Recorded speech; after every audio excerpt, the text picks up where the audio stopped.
नमो नमः सद्गुरुभ्यः सद्गुरुभ्यो नमो नमः। नमो नमः सद्गुरुभ्यः सद्गुरुभ्यो नमो नमः।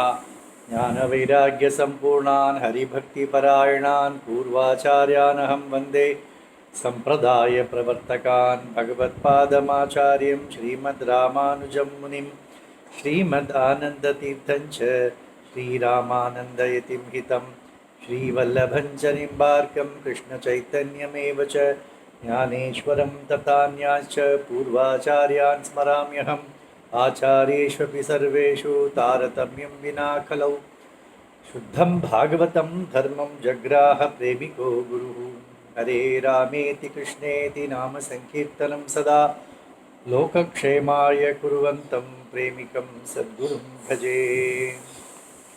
श्री वैष्णव संहिता के दूसरे भाग का 8वां अध्याय। अब भगवान एक लीला करते हैं तो उसका वर्णन करते हैं श्री हनुमान। श्री सद्गुरुवाच अनुरुरासारथौ प्रातः प्राचीन दिशम् उपागते गोदा पुष्पवनं गत्वा जग्राह कुसुमान्यपि। सुबह उठते ही गोदा पुष्पवन चले जाती थी और वहाँ पर पुष्पों को फूलों को चुनने लगी। नानाविधानि पुष्पाणि नानागन्धयुतानि च गोदां दृष्ट्वा हसन्ति स्म स्वसखी दर्शनादिव। कितना सुंदर कहते हैं अन्ना यहाँ पर। वहाँ पर अनेक विविध विविध प्रकार के पुष्प को खिले हुए देखा है तो अन्ना कहते हैं वो उनका खिलना ऐसा है, हमारे सखी गोदा आ गई है इसलिए उसके स्वागत में वे मुस्कुरा रहे हैं, ऐसा श्री अन्ना कहते हैं। कुसुमेषु गृहीतेषु तत्रत्या भ्रमरास्तदा झंकारनादं कुर्वन्तस्तद्वेणीं प्रापुरादरात्। तो उस फूलों में भ्रमर होते हैं ना, तो गोदा को देख के ही वो आवाज़ झंकार करते हुए गोदा के केश में आके भ्रमण करने लग जाते हैं। कुसुमे गायन्ती कृष्णनामानि विष्णुचित्तसुधा सुता तदा इतस्ततः संचरन्ती स्मरन्ती यमुनाविनं। कृष्ण नाम को गाते हुए यहाँ वहाँ भ्रमण करती हुई उन्हें यमुना वन का वृंदावन का ही स्मरण हो गया है गोदा देवी को। आहृत्य सकलं पुष्पं समागत्य च वेदिकां चकार महतीं मालां विचित्रां दर्शनप्रियाम्। एवं पंचविधं पुष्पं क्रमेणैव विपद्य सा वैजयन्तीं तदा चक्रे विष्णुचित्तात्मजा मुदा। सभी फूलों को लेकर आकर एक बड़े जगह पर एक बैठ गई और वहाँ पर सुंदर वैजयंती माला बना दिया। कैसे वैजयंती माला? 5 वर्णों के 5 रंगों के फूल, विविध रंग के 5 फूलों को लेकर और उसमें एक सुंदर माला वैजयंती माला बना दिया गोदा ने। धारयन्ती स्वयं गोदा तां मालां प्रेमपूर्वकम् आत्मानं मुकुरे दृष्ट्वा सम्प्राप परमाम्बुदं। निजसौन्दर्यसम्मुग्धा चिन्तयामास माधवम् अपीस्त्यां सदृशी तस्य नंदसूनोवृति स्वयं।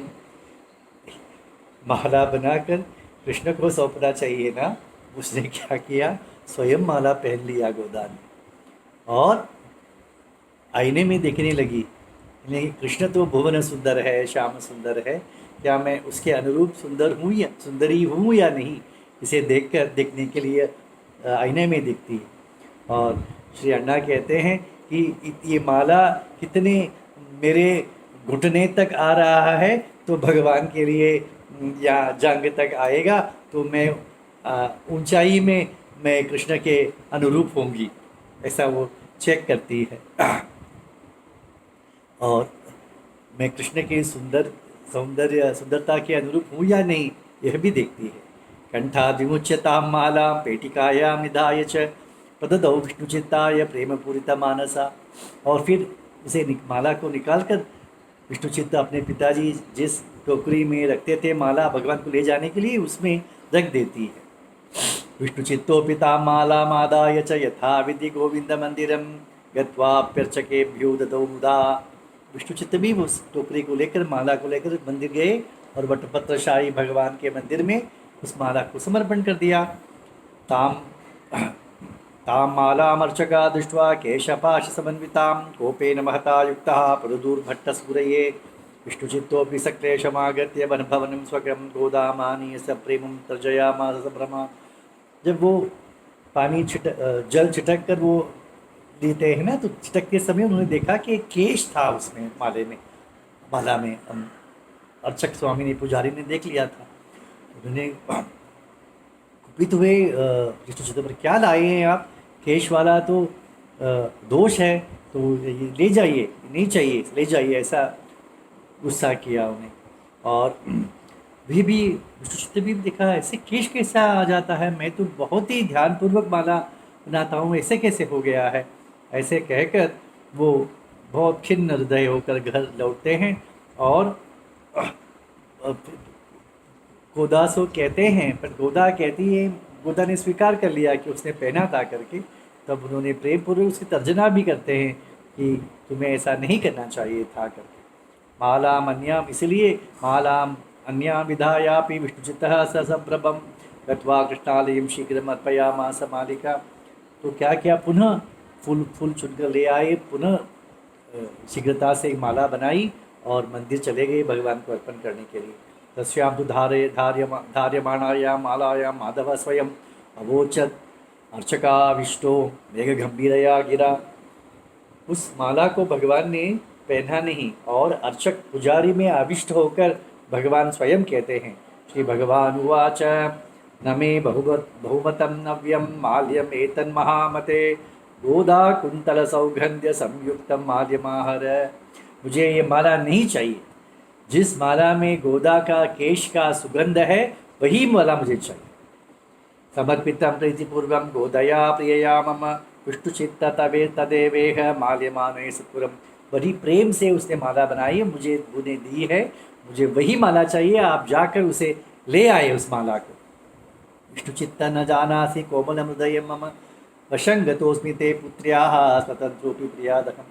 हे विष्णुचित्त, आप नहीं जानते, मेरे कोमल हृदय को आप नहीं जानते, मैं तो स्वतंत्र हूँ, परंतु तुम्हारी बेटी ने मुझे अपने प्रेम से वश कर लिया है, ऐसा कहते हैं श्री सद्गुरुवाच। इत्युक्तो विष्णुचित्तोऽपि कृष्णेन वनमालिना आनंद संभ्रमोद्वेगात् दधाव भवनं प्रति। बहुत प्रसन्न हुए, आनंद हुए, नाचते गाते वो घर चले गए। और रुदितिं सान्त्वयन् गोदां क्षिप्रमानीय मालिका अर्पयामास कृष्णाय भट्टनाथस्य सादरम्। तो गोदा तो रो रही थी, मेरे पिताजी को डांट पड़ा मेरे वजह से, ऐसा रो रही थी। तो विष्णुचित्त ने उनसे सांत्वना की, देखिए तुम्हारी पहनी हुई माला ही भगवान चाहते हैं। तो गोदा ने बहुत उसी माला को दे दिया, और वो ले आकर भगवान भट्टनाथ ने, विष्णुचित्त भट्ट ने भगवान को अर्पण किया। सर्वे जना विलोके तद विचित्रम कृष्णचेष्टितम दुष्टुर्विष्णुचित्त से सुताम गोदाम हरिप्रियम। सब लोग आश्चर्य होगी, देखो कैसे उसने पहना हुआ माला को भगवान पहनते हैं, इतनी बड़ी भक्त है वो। महात्मा विष्णुचित्तोपि कृष्ण से वचना तथा विज्ञाय गोदा महात्म्यम परमानंद महापसा।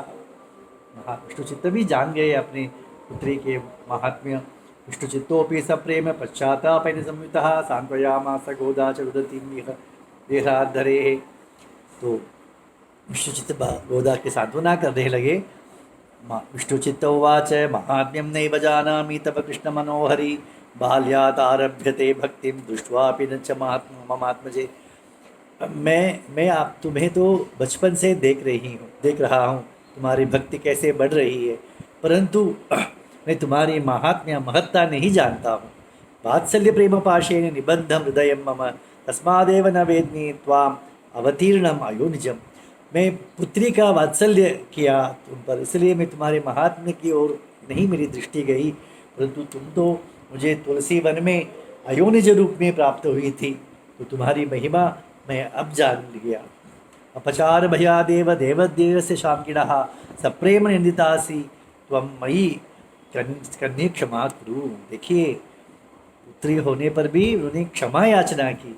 मैंने तुम्हें भगवान के प्रति अपचार कर दिया, तुम्हारे प्रति भी अपचार कर दिया, तो मुझे मेरी क्षमा करो, ऐसा प्रार्थना करते। वशंगतो मुकुंदस्ते ब्रह्मरुद्रादि दुर्लभः धन्योस्मि तादृशो विष्णुजा माता में भविष्य।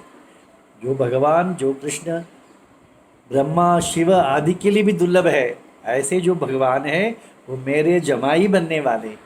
ऐसे उन्हें बहुत ही प्रसन्नता हुई, धन्य, अपने आप को धन्य मान लिया उन्होंने।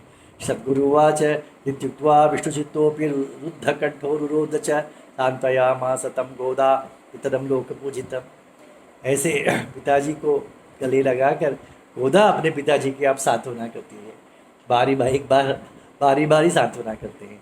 वो धोवाच किं रोदिषि महाबुद्धे त्वमेव जनको मम शितास्मि यथा न्यायं कर्तुं दास्यं रमापते। क्यों रोते हैं पिताजी, आप तो मेरे पिता हो।